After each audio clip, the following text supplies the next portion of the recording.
Glory to Jesus Christ. The blessing of the Lord be upon you, Father, Son, and Holy Spirit. Amen. I want to talk to you today about something that has happened and I cannot get it out of my mind. I'm genuinely upset and grieved, and I'm grieved at my own fellow Christians here in North America and Western Europe, Catholics, Orthodox, Protestants, all one of a kind. I'm grieved about their indifference to what Russia is doing. And let me tell you what happened today. Kyiv-Pechersk Lavra, the cave monastery in Kyiv, over 1,000 years old, was bombed today by a Russian drone. Let me tell you what kind of place the Kyiv-Pechersk Lavra is, because if you don't know, you need to know. And if you do know, then you need to hear it again. Here's a picture I took when I was there 3 years ago. It's of the Annunciation Cathedral at the Lavra in 2023. I'm just going to let you look at this and admire its beauty. We can't find churches like this here in North America. The faith that built these things is unparalleled. So I stood in that place. I walked those grounds, said my prayers there, and I looked upon that beautiful cathedral with my own eyes, and it is engulfed in flames today. Russia set it on fire with its explosive drones.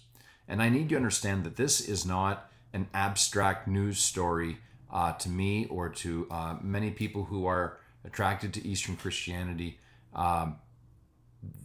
That image I just showed you is not a stock image from some site online. That's my own picture from a place that I've been, a place where I've prayed, and it's part of my memory.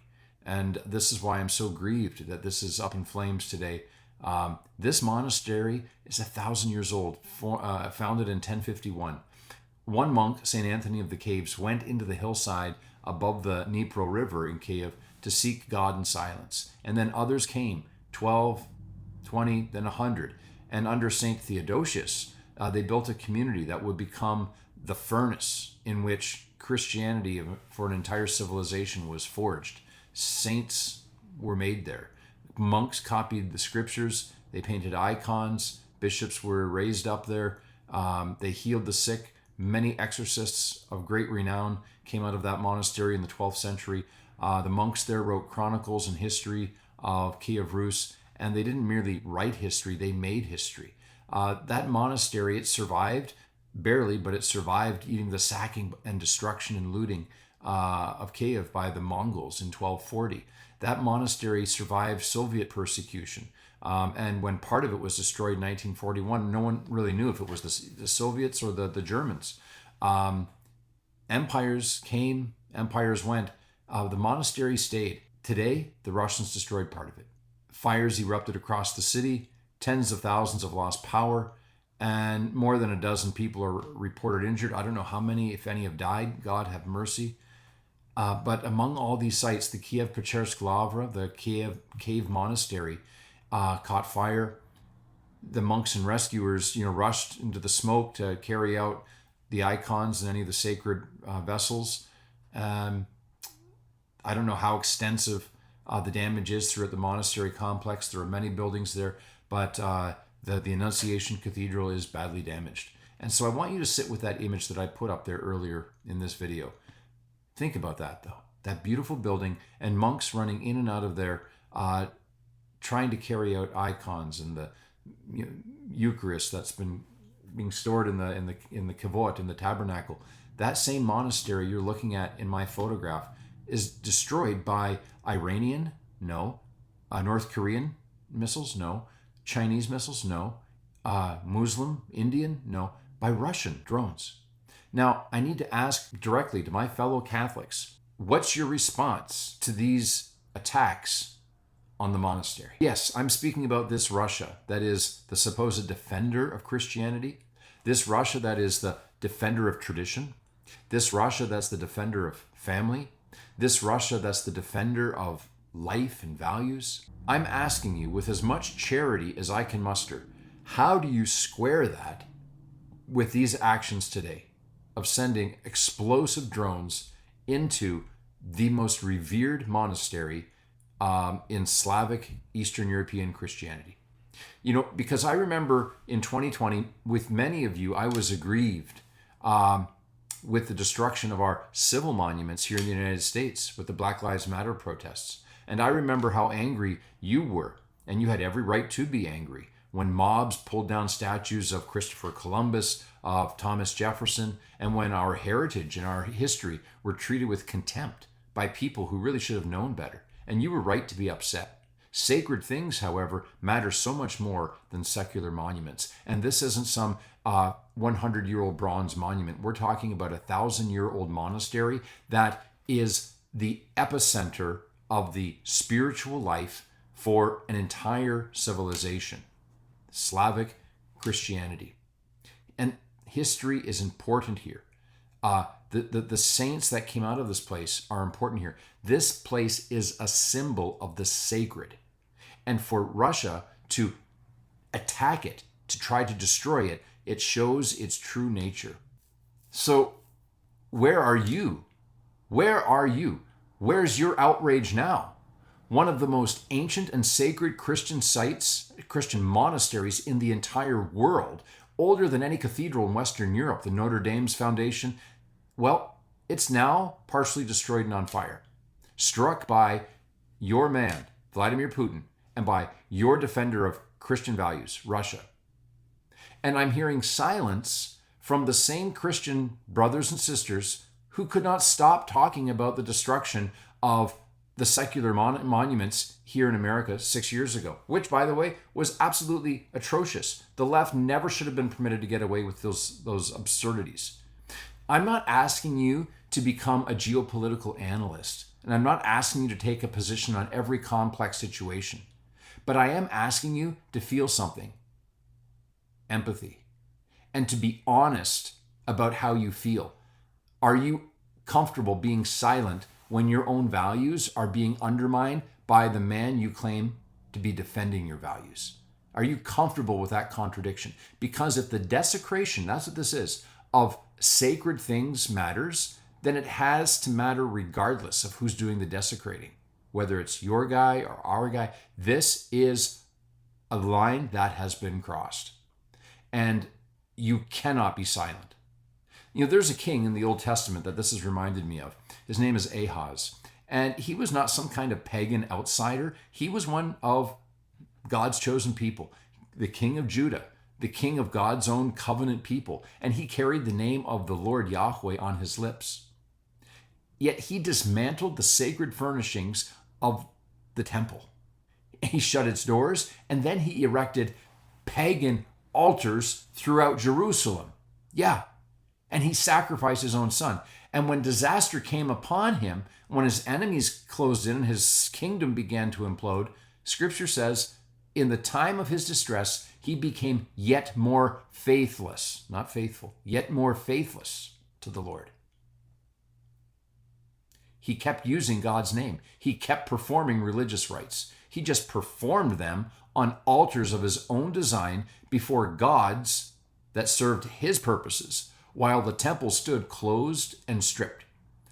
The contradiction did not seem to trouble him at all. And when I read about Russia striking the Kyiv-Pechersk Lavra, the Kiev monastery, when I look at my own photograph there of that same church I visited and think about what's happening there right now, I think about Ahaz. Because I think of a man like Putin who wants to show up at cathedrals and liturgical services and make the sign of the cross and light his candle and kiss the icons and speak about God, family, and values. But then he destroys families, destroys people's lives, kidnaps children, and bombs the most revered of Christian monasteries in Eastern Europe. Anything north of Mount Athos does not compare to this monastery. And when I think about my fellow Catholics, Protestants, Orthodox, who continue to describe Russia as a Christian civilization, while these drones are raining down fire, I grieve in my spirit. I grieve as a brother grieves, but I have to say plainly what I see. You are allowing our faith to be turned into a cheap 5-cent costume, and you should be ashamed of yourself. You are permitting the gospel, the actual gospel of the God you claim to believe in, you are allowing it to be picked up and worn by a tyrant when it's useful, and then set down and ignored when the drones launch. And that is no better than Ahaz. You are pagans who use what you want when you want, and you use the name of God, but this is not Christianity. What you have is Christianity as a prop.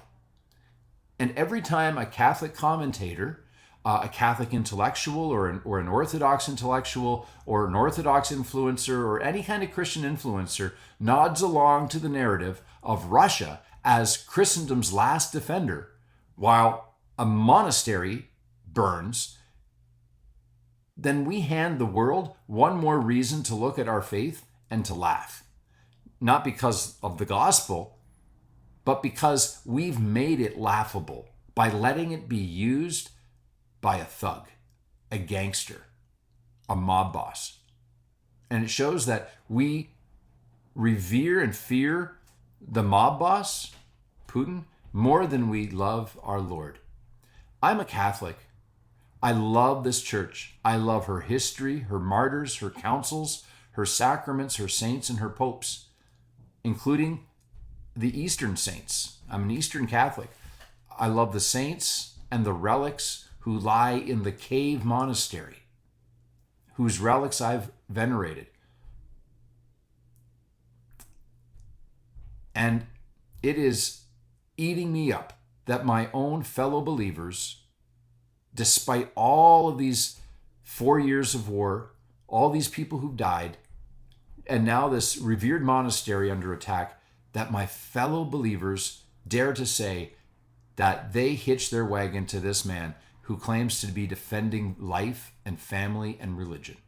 And it's precisely because I love my church that I'm not going to be silent.